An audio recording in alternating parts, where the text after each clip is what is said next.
जाहिदा हुसैन 70 के दशक का एक मशहूर चेहरा, एक बहुत नामी फिल्मी खानदान की लड़की जिसने कुछ बड़ी ही शानदार फिल्मों में काम किया। जाहिदा वो अदाकारा जिसने बड़ी बड़ी फिल्में बिना किसी झिझक के ठुकरा दी।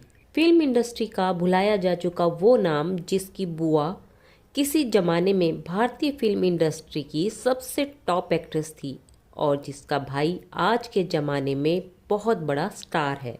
आज पेश है एक्ट्रेस जाहिदा हुसैन की कहानी। जाहिदा हुसैन के जीवन से जुड़ी कुछ प्रोफेशनल और पर्सनल बातें आज हम आपको बताएंगे और यकीन जानिए आपको ये पेशकश बहुत पसंद आने वाली है। जाहिदा का जन्म हुआ था 9 अक्टूबर 1944 को मुंबई में।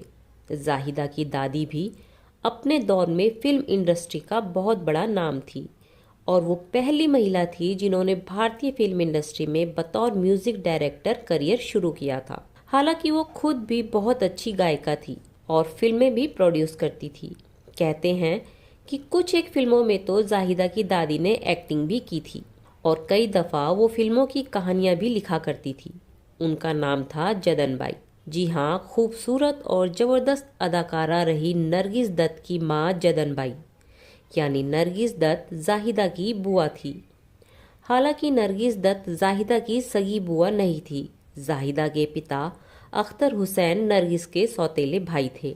जदन बाई के पहले पति नरोत्तम दास खत्री उर्फ बच्चू भाई थे। अख्तर हुसैन उन्हीं की संतान थे, यानी जाहिदा नरोत्तम दास खत्री की पोती है। जदन बाई से शादी करने के लिए नरोत्तम दास खत्री उर्फ बच्चू भाई ने इस्लाम धर्म स्वीकार कर लिया था।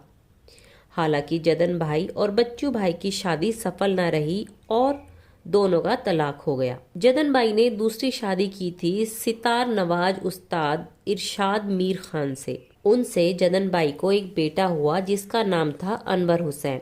अनवर हुसैन 60 और 70 के दशक में फिल्म इंडस्ट्री के नामी कैरेक्टर आर्टिस्ट थे। यानी अनवर हुसैन, जिन्हें लोग जाहिदा के चाचा कहते हैं, वो भी इनके कोई सगे नहीं, सौतेले चाचा थे। जदन भाई की तीसरी शादी हुई थी मोहन चंद उत्तम चंद त्यागी उर्फ मोहन बाबू से। मोहन बाबू ने भी जदन बाई से शादी करने के लिए इस्लाम धर्म स्वीकार किया था और अपना नाम अब्दुल रशीद रख लिया था। इन्हीं मोहन बाबू की बेटी थी नरगिस। यानी नरगिस जाहिदा की बुआ तो थी लेकिन सगी नहीं, सौतेली बुआ। तो ये तो संक्षेप में हमने आपको जाहिदा का फैमिली बैकग्राउंड बता दिया। अब वापस जाहिदा की कहानी शुरू करते हैं। जाहिदा के पिता अख्तर हुसैन भी अपने वक्त के नामी फिल्म प्रोड्यूसर हुआ करते थे। उस जमाने में रंग महल नामक स्टूडियो के मालिक अख्तर हुसैन ही थे, जबकि इनकी माँ इकबाल बेगम हाउसवाइफ थी। जाहिदा के 4 भाई और 3 बहनें थी। क्योंकि जाहिदा एक फिल्मी परिवार में पैदा हुई थी तो बचपन से ही उन्होंने फिल्मी माहौल को काफ़ी करीब से देखा व महसूस किया था। छोटी उम्र से ही उन्होंने फिल्मों में काम करने की ख्वाहिश अपने दिल में पाल ली थी और जब जाहिदा बड़ी हुई तो उन्होंने महसूस किया कि क्योंकि वो एक इमोशनल और काफ़ी सेंसिटिव लड़की है, इसलिए उनके लिए फिल्म इंडस्ट्री से बेस्ट और कुछ हो ही नहीं सकता। हालांकि शुरुआत में नरगिस नहीं चाहती थी कि जाहिदा फिल्मों में आए। नरगिस को लगता था कि जाहिदा कुछ ज़्यादा ही इमोशनल है और ऐसे लोगों के लिए फिल्म इंडस्ट्री में जाना एक गलत फैसला साबित होता है। हालांकि नरगिस के इस विचार से जाहिदा सहमत नहीं थी। भतीजी का मजबूत इरादा भांप कर नरगिस ने भी उन्हें फिल्मों से दूर रहने की सलाह देना बंद कर दिया। क्योंकि जाहिदा का परिवार फिल्मी था तो घर आने वाले ज्यादातर मेहमान भी फिल्मी दुनिया के लोग ही होते थे। यही वजह है कि जब जाहिदा बड़ी होने लगी तो उनके घर आने वाले डायरेक्टर प्रोड्यूसर ने उनके पिता से कहना शुरू कर दिया कि अब जाहिदा को फिल्मों में काम करने की छूट मिल जानी चाहिए। एक इंटरव्यू में खुद जाहिदा ने बताया था कि उनके पिता से मिलने घर आने वाला लगभग हर डायरेक्टर प्रोड्यूसर यही कहता था कि जाहिदा को अब फिल्मी लाइन में उतारो। ऐसे ही लोगों में से एक थे गुरुदत्त साहब। गुरुदत्त जाहिदा को अपनी फिल्म कनीत से लॉन्च करना चाहते थे। गुरुदत्त तो जाहिदा का स्क्रीन टेस्ट लेने की पूरी तैयारी भी कर चुके थे, क्योंकि उन्हीं दिनों गुरुदत्त की छवि कुछ ऐसी भी बनी हुई थी कि वो नई लड़कियों को फिल्म इंडस्ट्री में लॉन्च करने की बड़ी बड़ी घोषणाएं करके फिर खामोश बैठ जाते थे। तो जाहिदा ने गुरुदत्त के ऑफर को भी कभी गंभीरता से नहीं लिया और ना ही गुरुदत्त की फिल्म कनीज कभी बन पाई। जब प्रोड्यूसर्स और डायरेक्टर्स जाहिदा को फिल्मों में काम करने देने की बात इनके पिता अख्तर हुसैन से कुछ ज्यादा ही कहने लगे तो एक दिन उन्होंने खुद ही जाहिदा से कहा कि किसी दिन फ्री टाइम में तुम हमारे स्टूडियो जाओ और वहां अपना एक फोटो सेशन करवाओ। उस वक्त जाहिदा की उम्र 15-16 साल ही थी। पिता के कहने के मुताबिक एक दिन जाहिदा स्टूडियो पहुंच गई। वहां उनकी मुलाकात हुई उस वक्त के नामी सिनेमेटोग्राफर फली मिस्त्री और डायरेक्टर राज खोसला से। फली मिस्त्री ने जाहिदा की कुछ तस्वीरें ली। फली मिस्त्री को जाहिदा की तस्वीरें बहुत पसंद आई। अगले दिन सुबह उन्होंने जाहिदा के पिता से कहा कि एक नई फिल्म बन रही है जिसका नाम है साजन की गलियां। जाहिदा को उसमें हीरोइन का रोल मिल रहा है, तुम कहो तो मैं प्रोड्यूसर को हाँ कह दूं। अख्तर हुसैन ने वो ऑफर स्वीकार कर लिया, लेकिन अफसोस बजट की कमी की वजह से वो फिल्म कभी बन नहीं पाई। उसके बाद कई दिन गुजर गए, जाहिदा को कोई नया ऑफर नहीं मिला। एक दिन जाहिदा रात और दिन नाम की फिल्म की शूटिंग देखने गई।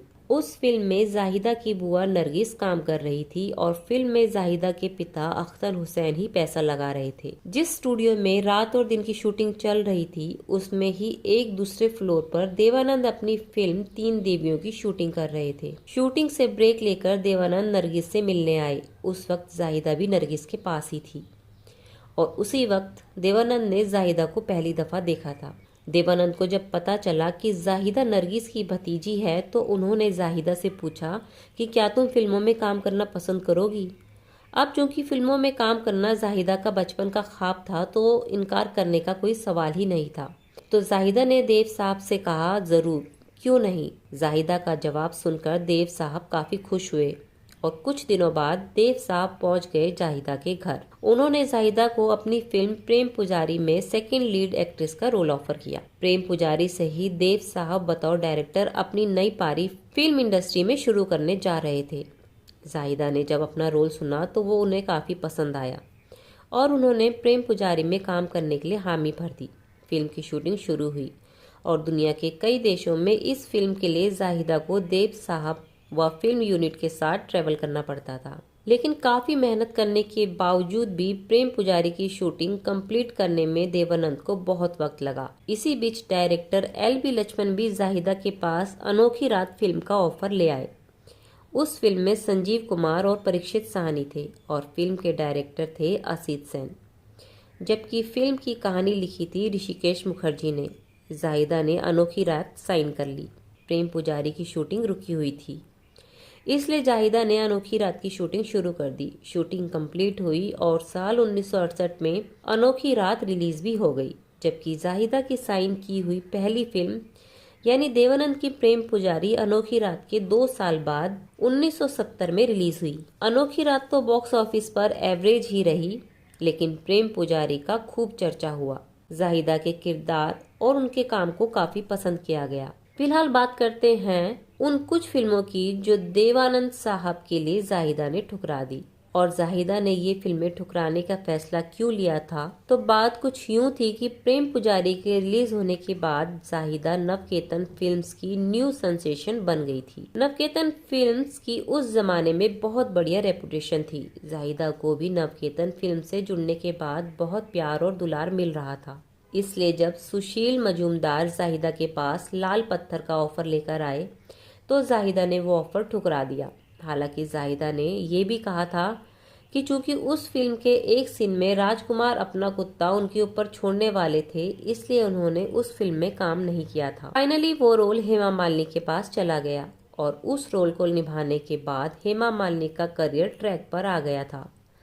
जाहिदा को जितेंद्र की हमजोली भी ऑफर हुई थी, लेकिन उन्होंने उसे भी ठुकरा दिया। बाद में हमजोली में लीना चंद्रावरकर ने काम किया। इतनी सारी फिल्में ठुकराने की वजह से लोग जाहिदा से चिढ़ने भी लगे थे। कुछ लोग तो जाहिदा को सबक तक सिखाना चाहते थे। जाहिदा के करियर की तीसरी फिल्म थी देवानंद साहब के ही साथ गैम्बलर। वही गैम्बलर जिसका गीत चूड़ी नहीं ये मेरा दिल है आज भी बहुत लोकप्रिय है, लेकिन ये फिल्म कुछ खास कमाल नहीं कर सकी। इस फिल्म के बाद जब देवानंद ने हरे रामा हरे कृष्णा फिल्म पर काम शुरू किया तो उन्होंने जाहिदा को अपनी बहन जेनिस का रोल ऑफर किया। जाहिदा तो ये रोल निभाने के लिए लगभग तैयार ही थी, लेकिन उनके बहनोई अमरजीत, जो कि खुद भी एक डायरेक्टर थे, उन्होंने जाहिदा से कहा कि लोग तुम्हें देवानंद की हीरोइन के रूप में देख चुके हैं, उनकी बहन के रूप में लोग तुम्हें स्वीकार नहीं कर पाएंगे और तुम्हारा करियर खत्म हो जाएगा। बहनोई की बात मानते हुए जाहिदा ने हरे रामा हरे कृष्णा फिल्म छोड़ दी और फाइनली ये रोल गया जीनत अमान के पास। हरे रामा हरे कृष्णा के बाद देवानंद अपनी दुनिया में बिजी हो गए। जाहिदा को फिल्मों के ऑफर्स मिलने बंद हो गए। बड़ी मुश्किल से उन्हें तीन चोर और प्रभात नाम की 2 फिल्में मिली थी, लेकिन दोनों ही फ्लॉप हो गई। जाहिदा का हौसला टूट गया। उन्होंने अपने प्रेमी और बिजनेसमैन केसरी नंदन सहाय से शादी कर ली और फिल्म इंडस्ट्री को हमेशा हमेशा के लिए छोड़ दिया। केसरी नंदन सहाय और जाहिदा के 2 बेटे हैं, नीलेश सहाय और ब्रिजेश सहाय। जाहिदा मुंबई में अपने परिवार के साथ रहती है। वो अब दादी बन चुकी है और एक सुखी जीवन बिता रही है। आपको हमारे द्वारा दी जानकारी कैसे लगी, कमेंट बॉक्स में ज़रूर बताएं। जानकारी पसंद आए तो वीडियो को लाइक करें और चैनल को सब्सक्राइब करना ना भूलें।